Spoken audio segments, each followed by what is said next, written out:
এই মুহূর্তে আপনার ক্রিকেটার যারা আছে, ফুটবলার আছে, বিভিন্ন সেক্টরে যারা কাজ করতেছে, যারা খেলোয়াড়, তারা প্রচণ্ডভাবে চরমভাবে হতাশাগ্রস্ত হয়ে গেছে। এই হতাশা কাটিয়ে ওঠার জন্য আমরা চাই নারায়ণগঞ্জে এমন একটা নেতৃত্ব আসুক ক্রীড়া সংস্থায়, যে ব্যক্তিটা সর্বস্তরের মানুষের কাছে গ্রহণযোগ্য, সম্মানিত এবং শ্রদ্ধ। সেটা আমরা কয়েকজন আমরা এখন আসছি, বাকিরা এখন রয়ে গেছে। 24টা ক্লাব আছে ক্রিকেটের, আপনি জানেন। ওই 24টা ক্লাবের মধ্যে 14টা ক্লাব যেই চিন্তাটা করতেছে, সেই চিন্তার প্রতিফলন হচ্ছে আমরা এই নারায়ণগঞ্জে একজন ভালো ক্রীড়াপ্রেমী চাই, একজন ভালো সংগঠক চাই, যার নেতৃত্বে এই নারায়ণগঞ্জের সর্বস্তরের মানুষের কোনো প্রশ্ন থাকবে না। আমাদের বিশ্বাস ওই নামটা আমরা প্রস্তাব করতে আসছি, আমাদের সাথে ওনারা আছে।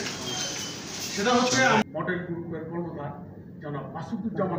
এখানে আসেন মাসুদুজ্জামান মাসুদকে আপনি যদি প্রস্তাব করেন, আমরা চাই নারায়ণগঞ্জবাসীর পক্ষ থেকে, আমি নারায়ণগঞ্জবাসী সংগঠনের ভাইস প্রেসিডেন্ট প্লাস নারায়ণগঞ্জ ক্লাবের মেম্বার, আমার সংগঠন সহ আপনাকে অনুরোধ রইল, আপনি প্রস্তাব করবেন নারায়ণগঞ্জবাসীর পক্ষ থেকে মাসুদুজ্জামান মাসুদকে, তাকে এই সংগঠনটাকে ধরে রাখার জন্য, ক্রীড়া সংস্থাকে যদি বাঁচাতে হয়। এই মুহূর্তে মাসুদুজ্জামান মাসুদের বিকল্প আমরা আর কাউকে খুঁজে পাচ্ছি না। ফুটবলের কোনো কার্যক্রমই ছিল না।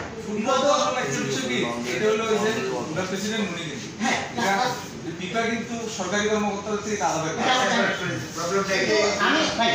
আমি জানি যে আপনি স্কুল ভালোবাসেন, ফুটবলটা আপনি খুব পছন্দ করেন। আমি ব্যক্তিগতভাবে আপনার সাথে পরিচয় হয়েছিল, আমি বুঝতে পারছি যে আপনি আসলে আমাদের কিন্তু আপনি চিনছেন। তো যদি ফুটবল নিয়ে খেলা না দেখতেন বা ফুটবল ভালো লাগছেন, তা আমাদের মধ্যে আপনি চিনতেন। আমরা চাই যে জেলা ক্রীড়া সংস্থা ফুটবলের একটা অংশ আছে, সেই অংশে প্রতিনিধিত্বকারী ফুটবলার একজন আসুক। উনি হয়তো ফুটবলের ভালো মানুষ, বিতর্কিত মানুষ যেন না আসে, কোন সেক্টরের জন্য বিতর্কিত মানুষ না আসে, ভালো মানুষ আসুক। এটা আমি চাই যে আপনি থাকা অবস্থা যেখানে না আসেন, আপনি এটা করে দিয়েছেন। অসমন্বয় করে আমরা সমন্বয় করে একটা সুষ্ঠু প্রক্রিয়া আগে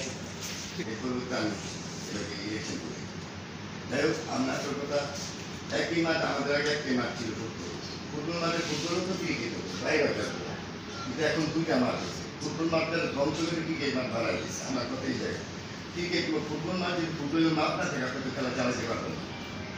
আমরা তো গিয়েছের কাছে ফুটবল মাঠটা চাই খেলা চালাতে।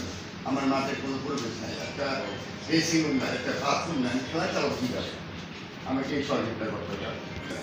যদি পরিবেশ না থাকে, আপনি করলাম আপনাকে স্যার, কিন্তু এটি আপনি দেখে আপনি করে দেবেন দ্রুত খেলাধুলা ছিল ঢাকার মাঠে, আজাদ স্কুটি, কুমারী, ত্রিপুষা, মানে 19টা বিলিয়নসে টপ টপ ঢাকা টুর্নামেন্ট। আমি আবহাওয়া বা মোহাম্মদে খেলি, ওয়ারিতে খেলি, আমরা প্রথম ভোট শুনেছি। তখন আমাদের নারায়ণগঞ্জ প্রতি টিমে 2-4-5 জন করে থাকবে ফার্স্ট ডিভিশনে। মানে প্রতি বছরই আমরা 100 থেকে 150 প্লেয়ার ঢাকা লিগ খেলতাম। তারপর ক্রিকেটও সেম। এখন হলো কি, মাটির যে সমস্যা আমরা আগে দেখছি বা এখনো দেখতেছি, যেখানে ফুটবল মাঠ নাই, একটা মাঠ কইরা ফুটবল ক্রিকেট দুটোই করা হচ্ছে। আমার এটা হ্যাঁ, ঢাকা স্টেডিয়ামে খেলতে বঙ্গবন্ধু স্টেডিয়ামে। হ্যাঁ, আমাদের নারায়ণগঞ্জে জাতীয় ক্রিকেট স্টেডিয়ামও আছে, খেলা চালাবে ওরা, একটা ফুটবল মাঠ নেই। আর দ্বিতীয় কথা, এইগুলো থেকে রোজগার কিন্তু আমাদের শিক্ষার্থী দিয়ে বা আমাদের প্রজন্মকে পৃথিবীর সকল দেশে, ছোট্ট দেশ সিঙ্গাপুরে দেখেছি, ছোট্ট একটা দেশ, নারায়ণগঞ্জ থেকে সেটাতেই অনেক মাঠ। অস্ট্রেলিয়া তো বড় দেশ, প্রচুর মাঠ, এখানে মাঠ খেলার হয়তো আমাদের দেশ। আসলে অ্যাডপ কমিটিতে আসলে থাকলে পরে ইলেকশন করতে পারবেন, এটা একটা সমস্যা।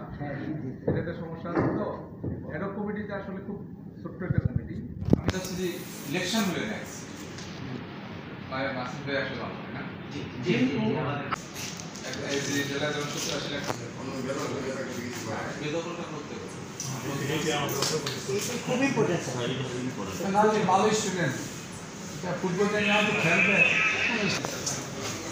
তো আমি ভাবছিলাম আসলে নিয়মিত কমিটির মাধ্যমে আসলে এটা খুব সলিউশন 11টা কমিটি 4-5 জনের কমিটি। হ্যাঁ। এটি হলো আসলে ইলেকশনটা করা মানে তো একটা কমিটি তো ক্রাইটেরিয়া করা আছে কারা ক্রাইটেরিয়া করা আছে সেজন্য বিষয় 4-5 জন মূল কমিটিটা হলো আসলে ইলেকশন দিয়ে করতে হবে। তাহলে আপনি যেই কমিটিতে যদি এখন থাকে কেউ এরা কি এই করতে পারবে এই ক্যাটাগরিতে এখানে এটা আমি দেখে ওই দিকটা আপনি চেয়ে স্যার আমার দায়িত্ব ব্যাপারে আমার মনে হয় যে